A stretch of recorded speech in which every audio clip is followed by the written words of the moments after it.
ভালো আছেন। ভালোভাবে কিন্তু সীমান্তে ডিউটি করতে হবে। এখন একটা পরিস্থিতি আমাদের তৈরি হয়েছে, যেটা হলো পুশিংকে নিয়ে। পুশিং যেন না করতে পারে সেদিকে আমরা সিভিল, আমরা বিসিবি বিভিন্ন দল নিয়ে আমরা দল গঠন করে তাদের অনুযায়ী সময় অনুযায়ী আমরা টহল করবো যেন পুশিং না হতে পারে। আপনারা যদি কোথাও খবর পান যে পুশিং হচ্ছে, আর দেখেন দ্রুত আমাদের ক্যাম্পে খবর দেবেন, আমরা গিয়েই সেখানে প্রতিরোধ ব্যবস্থা করবো।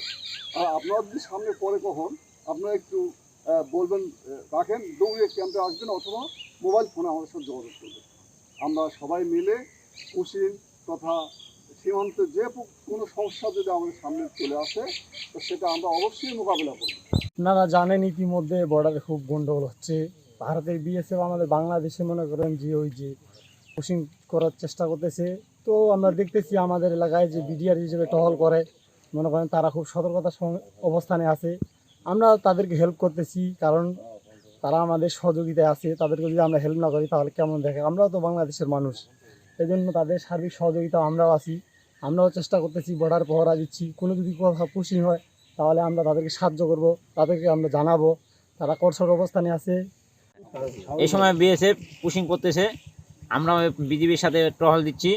আর যদি আপনার পুশিং করতে দেখি তাহলে বিজিবির সাথে আমরাও আছি। বিজিবিকে খবর দিই সময়, তারপর বিজিবি যদি আবার দেখি তাহলে বিজিবিকে খবর দিব। ঝড় বৃষ্টি যাই হোক, বিজিবি ভাইয়েরা ভালো মতো টহল করতেছে যাতে ভারতের বিএসএফ পুশিং না করতে পারে বাংলাদেশে।